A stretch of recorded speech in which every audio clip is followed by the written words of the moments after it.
आज केंद्राचं 2025 आणि 26चं जे बजेट सादर झालं,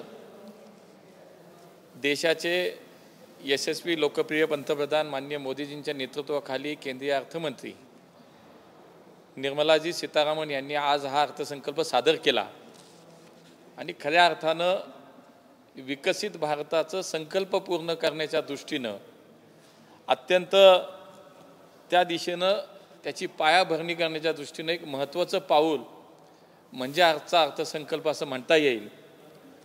समाजातल्या सर्व घटकांना न्याय देणारा हा आजचा अर्थसंकल्प आहे।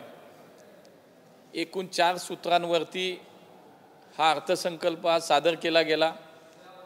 आपण जर पाहिलं त्याच्यात कृषी, उद्योग, गुंतवणूक आणि निर्यात या 4 सूत्रांवरती आजचा हा अर्थसंकल्प सादर केला गेला।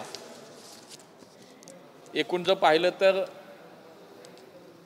या अर्थसंकल्पामध्ये संरक्षणासाठी जवळपास 4,91,000 कोटीची तरतूद करण्यात आली। ग्रामविकास हा अत्यंत महत्त्वाचा जो भाग आहे त्याच्यासाठी 2,66,000 कोटीची तरतूद या ठिकाणी करण्यात आली।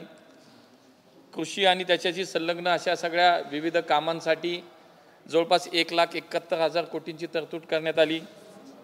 शिक्षणासाठी 1,28,000 कोटींची तरतूद दिसते आहे। आरोग्यासाठी जवळपास 1,00,000 कोटींची तरतूद या ठिकाणी केलेली दिसते आहे। शहरी विकासासाठी जवळपास 96,000 कोटींची तरतूद या अर्थसंकल्पामध्ये केली आहे। शिवाय सहकार खात्यासाठी NCDCला भरीव तरतूद या अर्थसंकल्पामध्ये केल्याचं माननीय अर्थमंत्र्यांनी जाहीर केलं। नागरी विमान वाहतूक खात्यासाठी सुद्धा चांगल्या योजना आणि चांगली तरतूद या ठिकाणी केलेली दिसते आहे। आणि म्हणून मला असं वाटतं की खरं तर सर्वसमावेशक अशा पद्धतीचं हे अंदाजपत्रक आहे, अर्थसंकल्प आहे। त्यात सगळ्यात महत्त्वाचा निर्णय म्हणजे आता आमच्या देशातील मध्यमवर्गीयांसाठी अत्यंत समाधान देणारी आजची जी घोषणा होती ती म्हणजे आता 12 लाख रुपयाच्या वार्षिक उत्पन्नापर्यंत कुठल्याही प्रकारचा टॅक्स आता घेतला जाणार नाही आणि 12 लाखापर्यंतचं उत्पन्न आता आमचं करमुक्त होईल। हा देशातील सर्वसामान्य माणसाच्या देशाप्रतीच्या योगदानाचा केलेला सन्मान आहे असं मी म्हणेन। आणि म्हणून अत्यंत महत्त्वाचा आजचा हा निर्णय हा मध्यमवर्गीयांसाठीचा आहे आणि त्याचं स्वागत देशातच सर्वत्र देशातून केलं जातं आहे।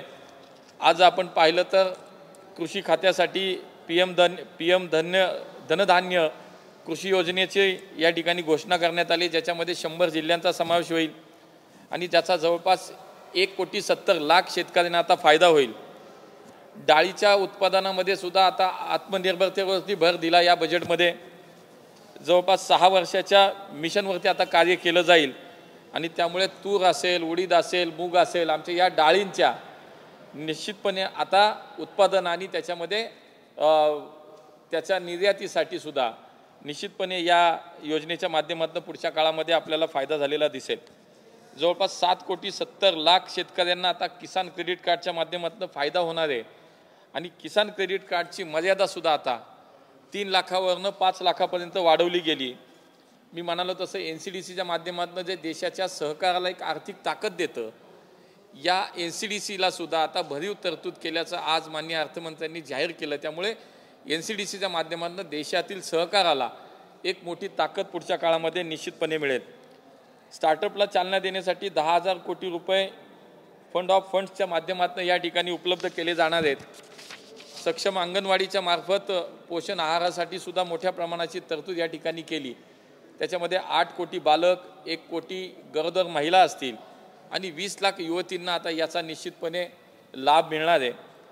50,000 नवीन अटल आता जर आपण जर पाहिलं जर या सगळ्या ह्याच्यामध्ये शाळा आणि महाविद्यालयांमध्ये मोठ्या प्रमाणामध्ये 50,000 संख्येनं अटल टंकिंग योजना ज्या आहेत, टंकिंग योजनेच्या माध्यमातून ज्या लॅब्स उभ्या केल्या जाणार आहेत त्या जवळपास या देशात 50,000 उभ्या केल्या जाणार आहेत।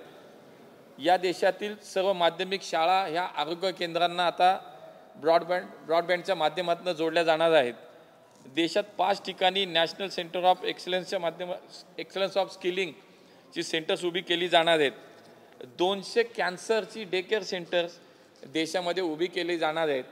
देशामध्ये आता प्रत्येक जिल्ह्यामध्ये कॅन्सरसाठीचं एक केंद्र उभं केलं जाणार आहे. 68 लाख फेरीवाल्यांसाठी आता PM स्वनिधीतून माध्यमातून योजनेत मदत केली जाणार आहे. पुढच्या 5 वर्षामध्ये देशात एकूण पुढच्या 5 वर्षात इन्फ्रास्ट्रक्चरवरती जवळपास 10 लाख कोटींची तरतूद केलेली आपल्याला या बजेटमध्ये पाहायला मिळते. आपण जर पाहिलं तर आर्टिफिशियल इंटेलिजन्स क्षेत्रातील संशोधनासाठी सेंटर फॉर एक्सलन्सच्या स्थापनेची घोषणासुद्धा आज करण्यात आली. आणि म्हणून AI मध्ये आता AI या क्षेत्रामध्ये भारत सर्वाधिक योगदान देणारा देश असेल आणि त्यासाठी सुद्धा आजच्या या अंदाजपत्रकामध्ये जवळपास 500 कोटींची तरतूद या ठिकाणी करण्यात आली आहे.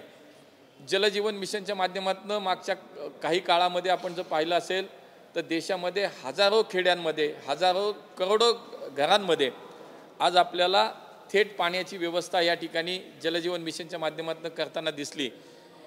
जवळपास पुढच्या 2028 पर्यंत आता ही योजना तशीच पुढे चालू राहण्यासाठीची सुद्धा तरतूद आजच्या अर्थसंकल्पामध्ये या ठिकाणी केलेली दिसते.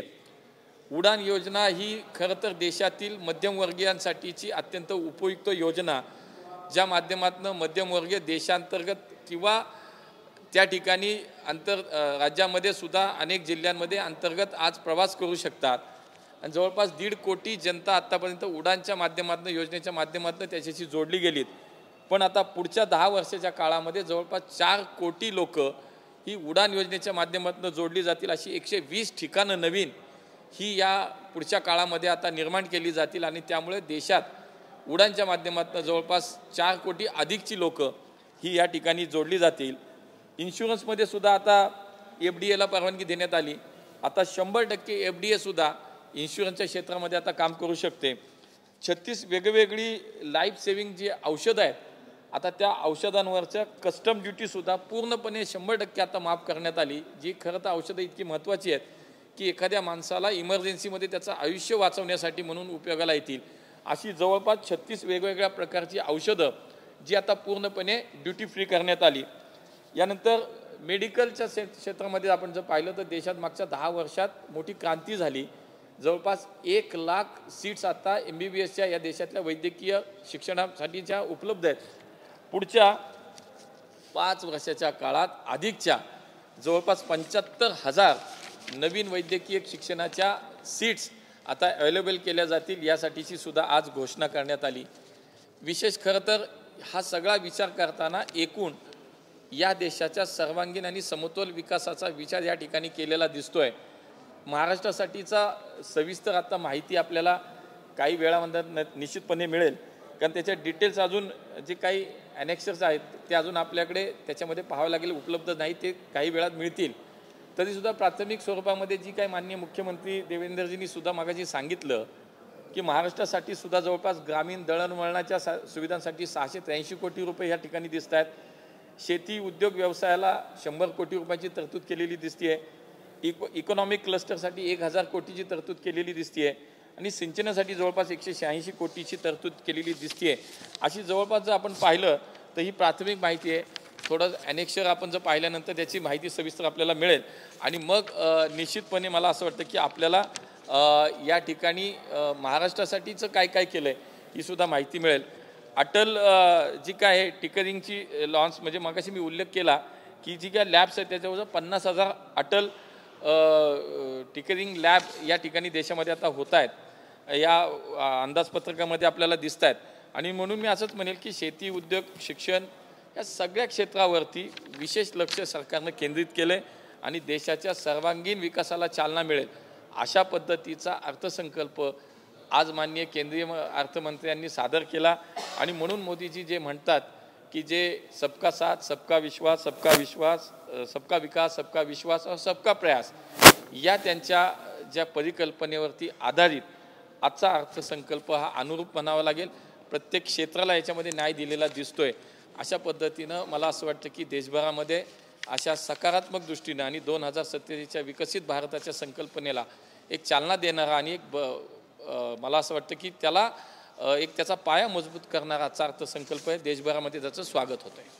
प्रश्न असा आहे की उडान योजना तुमच्या खात्याशी संबंधित आहे की 180 का 128 ठिकाणी नवीन अजून डेस्टिनेशन 120 ठिकाणी महाराष्ट्रात त्यामध्ये जास्तीत जास्त यावे यासाठी तुम्ही निश्चितपणे मी मागाशी म्हणालो तसं सहकार खातं आणि नागरी विमान वाहतूक खातं या दोन्हीमध्ये मी काम करतो.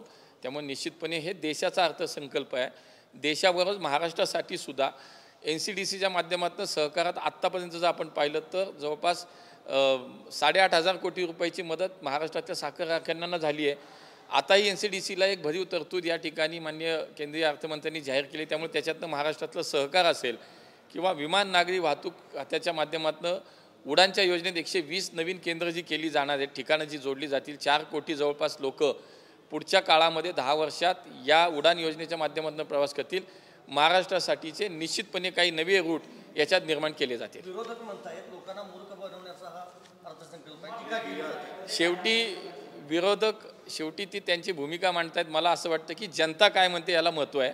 त्यामुळे या देशातील जनता निश्चितपणे आज समाधान व्यक्त करते. 12 लाख रुपयापर्यंत आता खरं तर कुठलाही टॅक्स घेतला जाणार नाही. करमुक्त रक्कम ही या प्रत्येक सर्वसामान्य मध्यमवर्गीय माणसाचं आता करमुक्त झाली आहे. याच्या इतका मोठा दिलासा कुठला आहे? मला असं वाटतं की सर्वसामान्य माणसाला दिसलेला त्याला झालेला आनंद, त्याला झालेलं समाधान कदाचित मला असं वाटतं आमच्या विरोधकांनी ते पाहिलं नाही.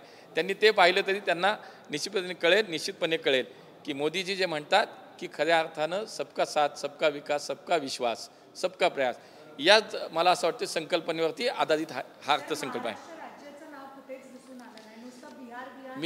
मी तुम्हाला म्हटलं की नाही, असं होत नाही.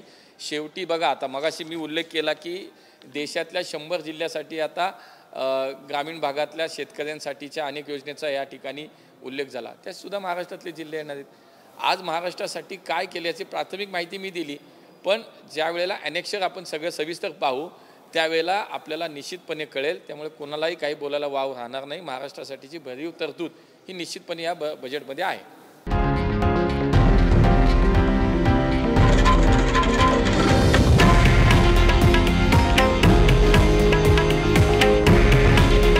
हे आहे देशातील नंबर 1 न्यूज नेटवर्क आणि आपण पाहत आहात TV9 मराठी. काळजी तुमची, हित महाराष्ट्राचं.